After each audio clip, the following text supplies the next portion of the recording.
If you ever think you can steal from someone and get away with it, let me tell you something. You can't, especially not from someone with nothing left to lose. Because when you take everything, you leave them with nothing to fear. Here's how it started.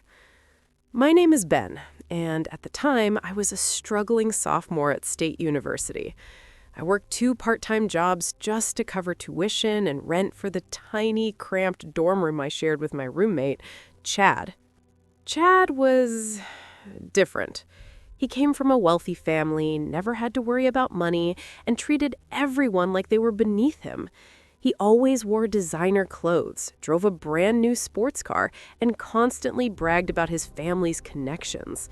To understand Chad, picture the most entitled, arrogant person you can imagine. Now double it.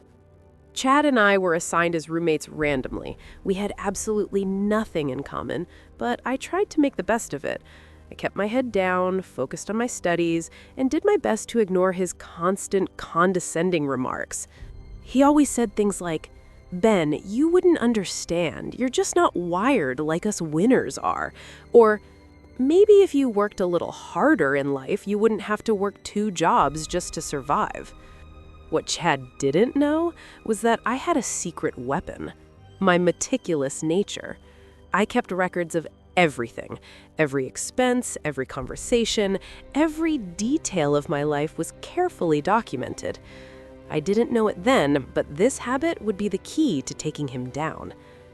It started subtly. Small things would go missing from my side of the room.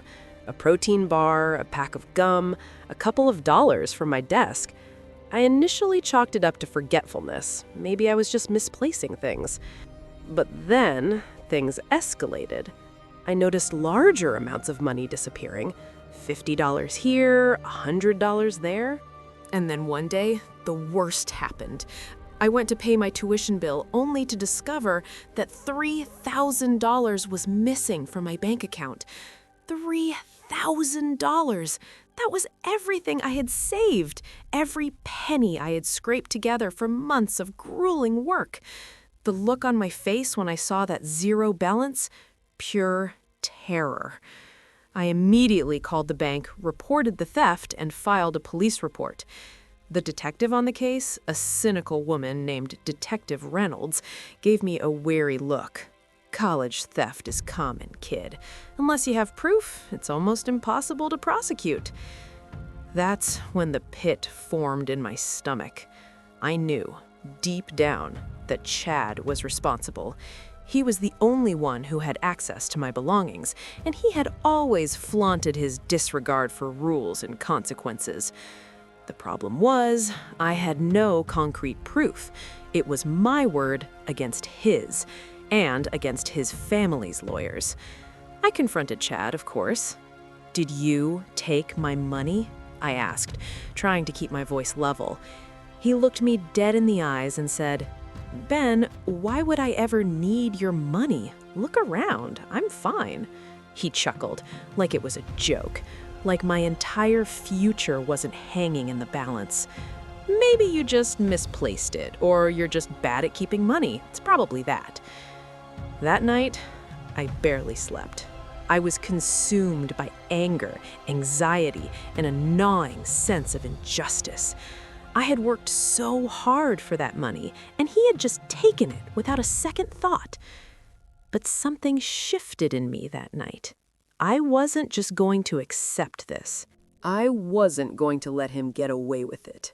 I decided I would get my money back, and I would make Chad regret the day he ever decided to cross me. The next morning, I started forming my plan. My first step was to gather evidence. I knew I couldn't go to the police without something concrete, something undeniable. So I started meticulously documenting everything. Every interaction with Chad, every suspicious transaction, every inconsistency in his stories. I set up a hidden camera in our dorm room, disguised as a smoke detector. It was a long shot, but I was desperate. Then I remembered my old laptop.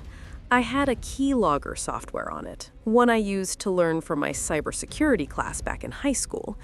It was time to put it to use. For 2 weeks, I played the part of the naive, oblivious roommate. I acted like I had given up on finding the money, like I had accepted my fate. Meanwhile, the camera was recording, and the keylogger was logging every single keystroke on Chad's computer. I cross-referenced everything, watching Chad like a hawk and waiting for him to slip up. And then he did. One evening, I was reviewing the footage from the hidden camera when I saw something that made my blood run cold. Chad was on his laptop, logging into my bank account. He had somehow obtained my password and was transferring funds to an offshore, untraceable account. I couldn't believe what I was seeing. The smug look on his face, the casual way he was stealing my life savings, it was infuriating. But that wasn't even the worst part. The keylogger revealed that Chad had been planning this for months. He had been studying my habits, observing my passwords, and waiting for the perfect opportunity to strike. He had even bragged about it in emails to his friends, detailing how he was going to get away with it scot-free. The arrogance was unbelievable. I now had everything I needed: concrete, undeniable proof of Chad's guilt.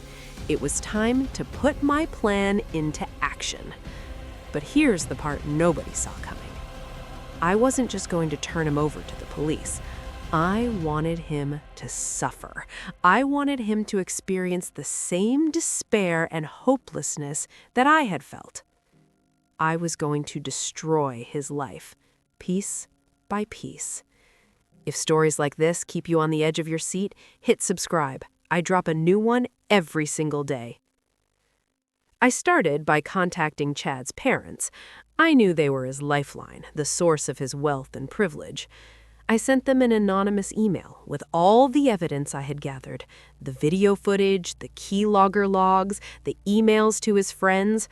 I made sure they saw exactly what their son was capable of. I wrote, "Your son has been stealing from other students, bragging about it to his friends, and living off your money. Is this what you want him to be? Is this the legacy you want to leave?" Then I contacted the university. I sent them the same evidence, along with a detailed account of Chad's behavior. I pointed out that he was a threat to the student body, a danger to the community, and a disgrace to the university's reputation. I wrote, "Chad represents everything that this university stands against. He is a liar, a thief, and a manipulator. He must be held accountable for his actions." But I didn't stop there. Nervously, I knew that Chad's biggest fear was losing his social status, his reputation, and his connections. So I decided to expose him to the world. I created an anonymous social media account and started posting about Chad's crimes. I shared the video footage, the keylogger logs, and the emails to his friends. I tagged all his friends, his family members, and his professors. I wrote, "Meet Chad. He's a thief, a liar, and a manipulator. He steals from his roommates, brags about it to his friends, and gets away with it because of his family's money. Let's make sure he doesn't get away with it anymore." For a few hours, nothing happened. I felt like I'd failed, that Chad's family money would protect him. But then the dominoes started to fall. First, Chad's parents cut him off. They were furious, disgusted, and embarrassed.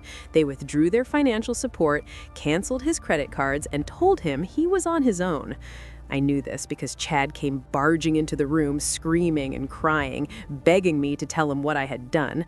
"Ben, please, what did you do? My parents hate me. They're cutting me off." I feigned innocence, of course. "Chad, I have no idea what you're talking about. Maybe you should ask yourself why your parents are so angry." Then the university suspended him. They launched a full investigation into his behavior and threatened to expel him if he didn't cooperate. Chad was beside himself. He was terrified of losing his academic standing, his future career prospects, and his social life. Ben, they're going to expel me. Please, you have to help me. Tell them it wasn't me. Again, I played dumb. Chad, I can't help you. You're the one who got yourself into this mess. Finally, Chad's friends abandoned him. They were scared of being associated with a thief and a liar. They unfriended him on social media, stopped inviting him to parties, and avoided him in the hallways. Chad was completely isolated, alone, and utterly humiliated. And that's when the police showed up. Chad was arrested and charged with multiple felonies, including theft, fraud, and identity theft. The evidence against him was overwhelming, and he had no way to deny his guilt. He eventually pleaded guilty to all charges and was sentenced to 5 years in prison. He was officially a convicted felon. 6 months ago, he was bragging about spring break in the Bahamas. Today, he was trading his designer clothes for an orange jumpsuit. The courtroom went dead silent as the judge read out the sentence. Chad's face turned white. He started to cry, begging the judge for leniency. It was too late. He was going to jail. The last thing he said before the bailiffs took him away, "Ben, why?" My life is completely different now. I got my tuition money back thanks to the university's Victim Compensation Fund. I moved into a new dorm room with a roommate I actually liked, and I focused on my studies, determined to make something of myself. I even got an internship with a cybersecurity firm, putting my unique skills to good use. Sometimes I wonder if I went too far, coldly. Did Chad deserve to have his life completely destroyed? Coldly. Was my revenge justified? Then I remember the look on his face when he stole my money, the smugness, the arrogance, the complete disregard for my future, and I know that I did what I had to do. Maybe it wasn't right, but it was necessary. Dramatic. Do you think going to the police first was a smarter move, or did Chad deserve every bit of public shaming? I genuinely want to know.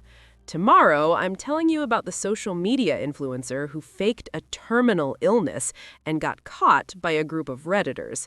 Trust me, you won't believe it.